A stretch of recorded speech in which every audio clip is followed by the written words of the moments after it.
hi to the camera. They don't know who it is. You're looking. Show your face. Show your face.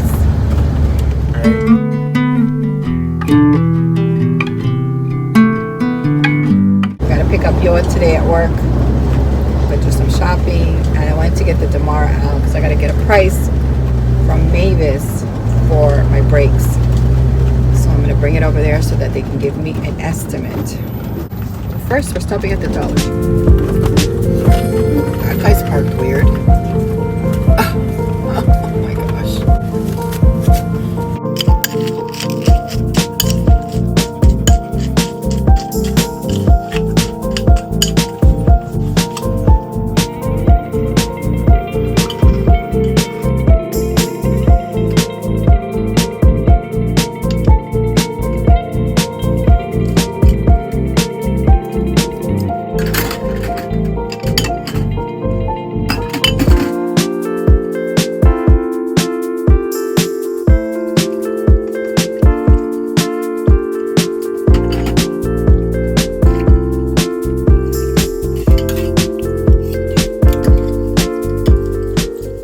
So today I'm going to pick up Yo at work because we're going to do some food shopping for the week. We're not going to be going out again because gas prices are so expensive.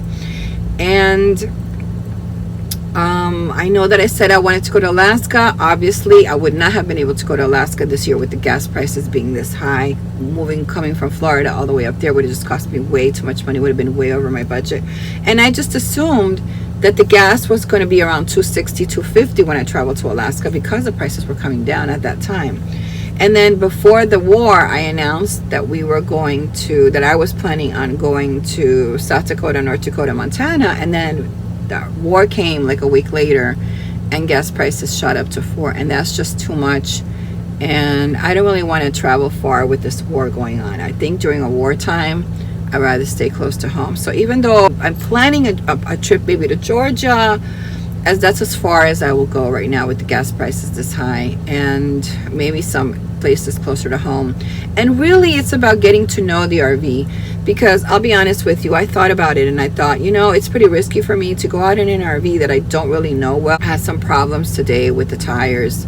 I had to take the TPS off because they're just giving me a lot of problems, the TPS monitoring system that I have. Maybe it's because I don't know it well, maybe because the car is sitting there for so long.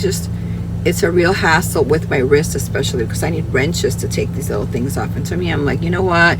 I'd rather just check the tires and know that they're good. So we will see. I'm going to go to Mavis today and get the estimate for the brakes so that I can go next week and get those done. The most important thing that I need are the brakes to be done. I'm on the move to get things done, but I'm not in a rush to get them done. A lot of this stuff I was supposed to do in January and February, then moved it to February because Christian arrived. And here we are, practically in May, year into this Damara, and I still don't have the brakes done. I still don't have a lot of the liquids changed out and things like that. Now, the reason that I'm going to Mavis to get a price at some actual auto brake places that are national companies is because when I travel, I want to be able to have the warranty from those businesses.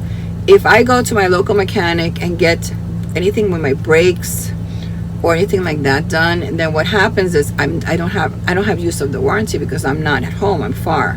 So this is why when it comes to brake systems or anything that has to do with tires or brakes, I like to go to a place where it's national. I like to go to Costco and get my tires there. I don't need tires right now, but if I do, I would get them there. And brakes and things like that, I'm going to go somewhere that I know is going to be a good place.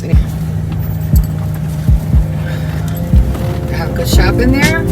Yeah, I asked them if they were hiring. They said not at the moment.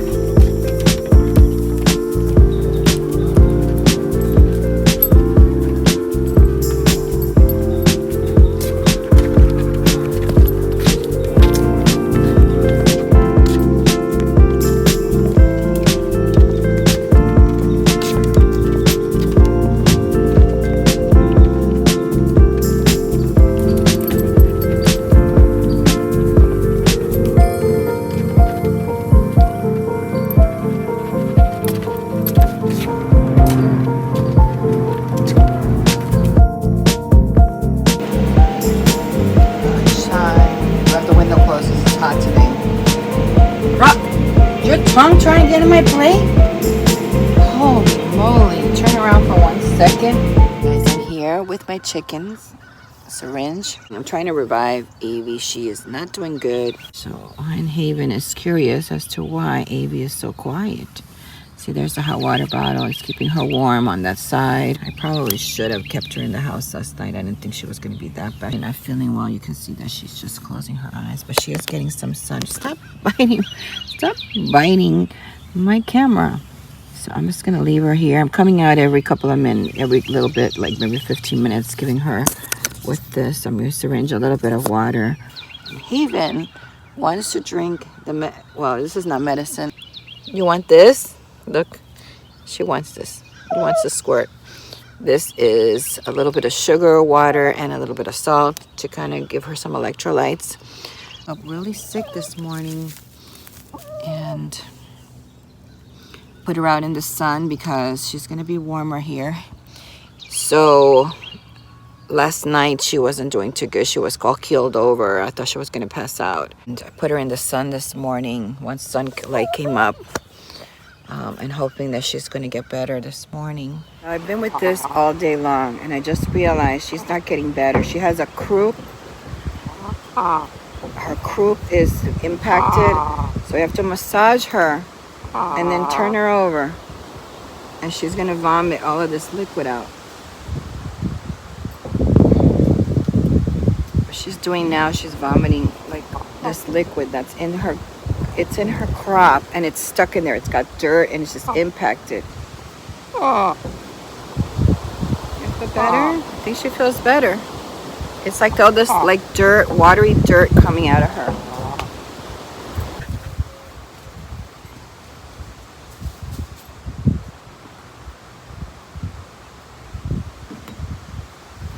Drink that.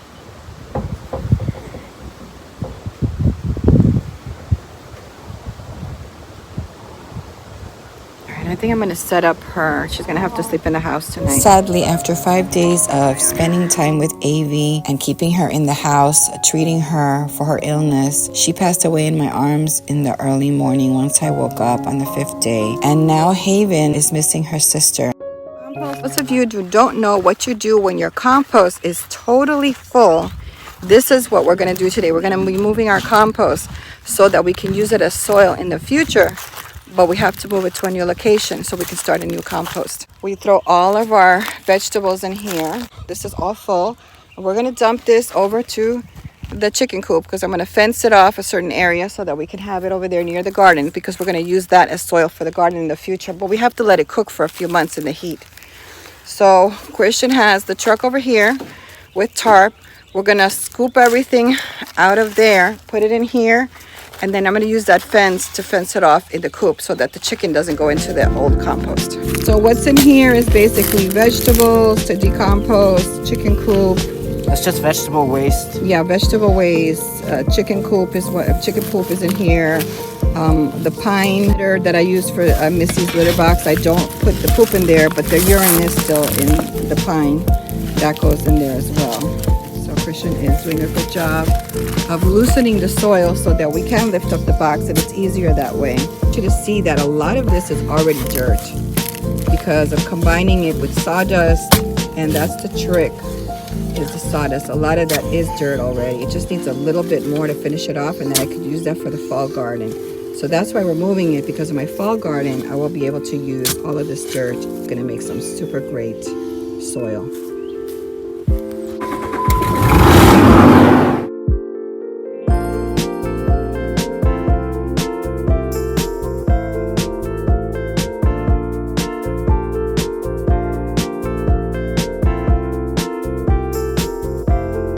We don't need such a big run anymore for one chicken, and I'm not going to be getting chickens. These beautiful sunflowers growing, they came up on their own. I wasn't going to do a garden this year, and look how God has blessed us this year with all of these sunflowers that are coming in. She's curious to see what we are doing. So my idea was for him to park the truck this way. He can stand in the truck and then just flip the compost over to the other side.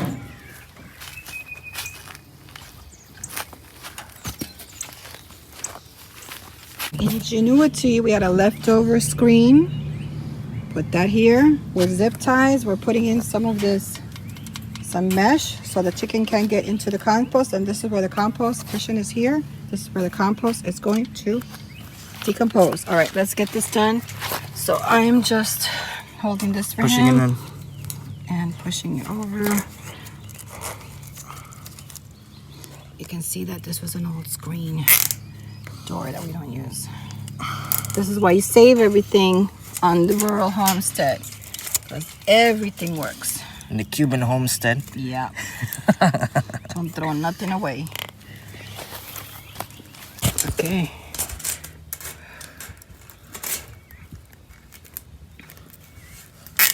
Here we go. That was it. Very cool.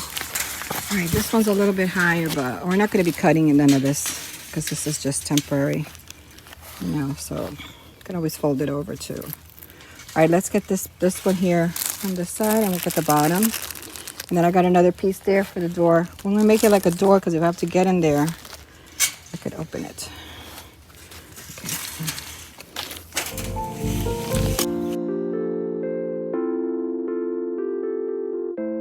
Put the suspend over. This is it. All right, this is what we came up with. There's a screen with 2 pieces of fencing on this side. This one we just bent over, which is fine. No problem with that. Nobody's going to be in there anyway because that's where the compost is going to be. And then look, we had this little piece left and we built a door. So in case we do have to go in there for whatever reason, we have a door. This way with the wood, Haven is not going to be able to get in there. And I could just put like a rock or something there so she can't get in. That's what we want. We don't want her in there. We want our compost to dry out. But you see it's pretty much done. It's pretty done. I mean, there's a couple of pieces here and there that still have to cook and disintegrate, but that'll be good for the fall.